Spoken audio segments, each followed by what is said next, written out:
Problema na ng mga basher na yan, feeling perfect.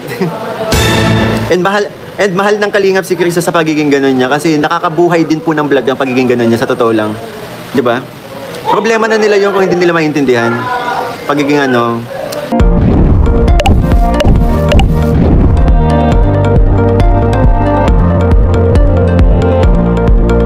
Narito na nga po mga Kalingap ang reaksyon ni Kalingap Mikoy sa mga basher na feeling perfect. Masasabi nga po nating matapang na pinagtanggol ni Kalingap Mikoy si Honey Krista. Bago nga po natin panoorin ng kabuuang video, isa munang magandang araw at gabi sa inyong lahat saan mang sulok ng mundo. Special shout out kay Madam Susan Panican at kay BBQ, kay Madam Maricel Mosap at Sir Ronnie Balilo. Yan, special shoutout po sa inyong lahat. Mega love shoutout naman sa mga ka-member ko po sa Karapa, Kalingap Reactor Partner, mga OFW, mga silent viewers po dyan. Mega love shoutout po sa inyong lahat. Huwag nating pagsawa ang suportahan si Kuya Val Santos Matubang, gayon din si Kalingap Rob, Ate Edna Vlogs, and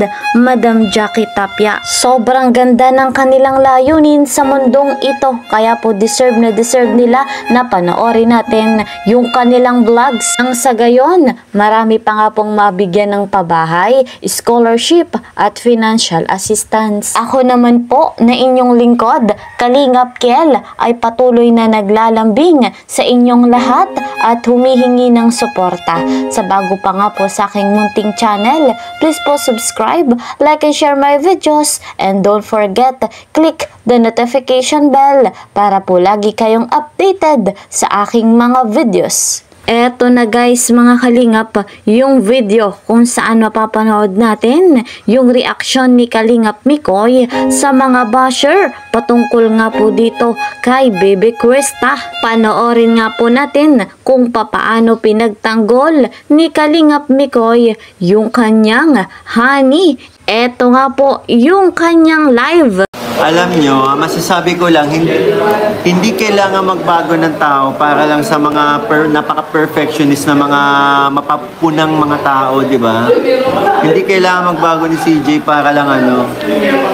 And masaya kami sa nakikita na ako happy ako sa kung ano si CJ, sobrang happy ako kasi isipin nyo na lang ha. Simula pa lang nung pagiging gano'n ni CJ na madaldal, nagkasundo kami. Kaya nga 'di ba, ang daming ako masasabi ko talaga, ang daming nagmahal sa amin kasi pareho kaming madaldal ni CJ. Doon pa lang doon pa lang nagkasundo na kami. Kaya wala akong sobrang happy ako na gano'n si CJ po. Actually, yun lang naman talaga. Sinasabi ko lang naman ng yung mga nagsasabi na hindi kailangan ni Krista magbago para sa kanila. 'Di ba? And mahal ng Kalingap si Krista sa pagiging ganun niya kasi nakakabuhay din po ng vlog ang pagiging ganun niya, sa totoo lang. 'Di ba? Problema na nila yung kung hindi nila maintindihan. Pagiging Pero kami kasi good vibes ang hatid namin sa tao. Kaya yung pagiging ganun ni Krista, for me, good vibes ang hatid niya. Masigla.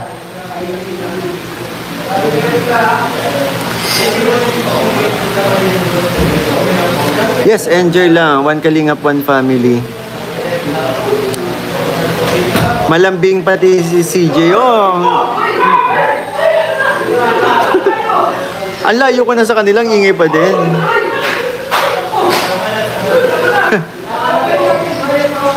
Problema na ng mga basher na yan, feeling perfect.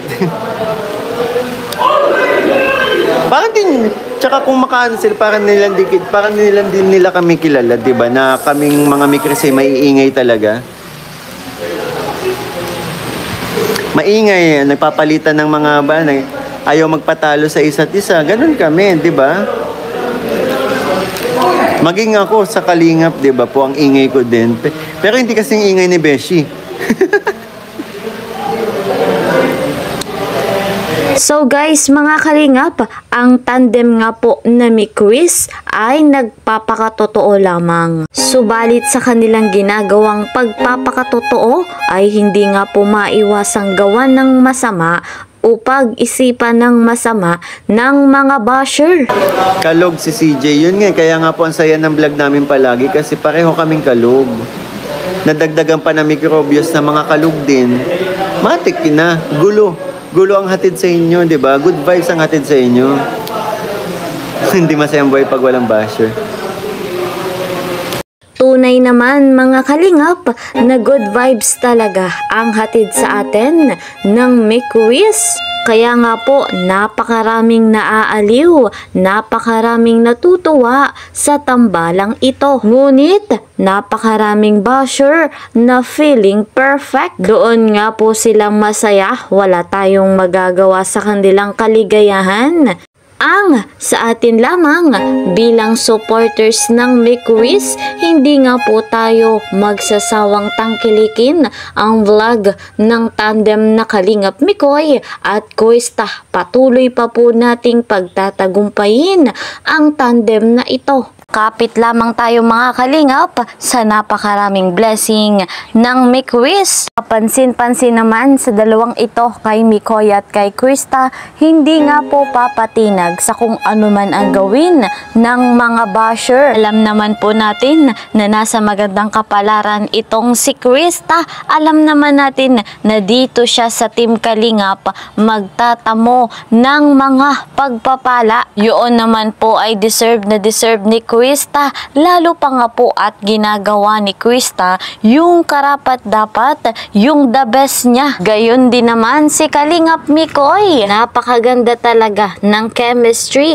ng Miquiz. Swak na swak yung ugali nitong dalawa sa isa't isa. Malay po natin balang araw yung kanilang tandem mauwi sa love team. Kung sakali nga pong mangyari iyon, tayong mga supporters ang masayang masaya. Ilang taon pa ba ang hihintayin? Pero guys, mga kalingap, alam naman natin kapag tandem ay tandem. Pero ang desisyon ay na kay Kalingap Mikoy at na kay Kuista pagdating ng araw. Doon lamang tayo kung saan sila masaya, mas masaya rin tayo sa kanilang desisyon at plano sa buhay. Ang hiling lang naman natin ay mapasaya tayong mga viewers at itong si Kuista mapagtagumpayan niya lahat ng kanyang pagsubok at suliranin. Gayon din makapagtapos ng pag-aaral, makamit yung kanyang mga pangarap sa buhay, makatulong sa kanyang mga magulang. Good vibes always ang hatid sa atin ng Miquiz. Kaya po hanggang dito na lamang muna ang ating update. See you po sa next video. Mag-iingat po kayo palagi saan mang sulok ng mundo. Mapa Luzon, Visayas, Mindanao, mapa OFW. Mag-iingat po kayo palagi at inyo po laging tatandaan, maigsi lamang ang buhay. Enjoy your life. God bless everyone. God bless Team Kalingap. Bye-bye!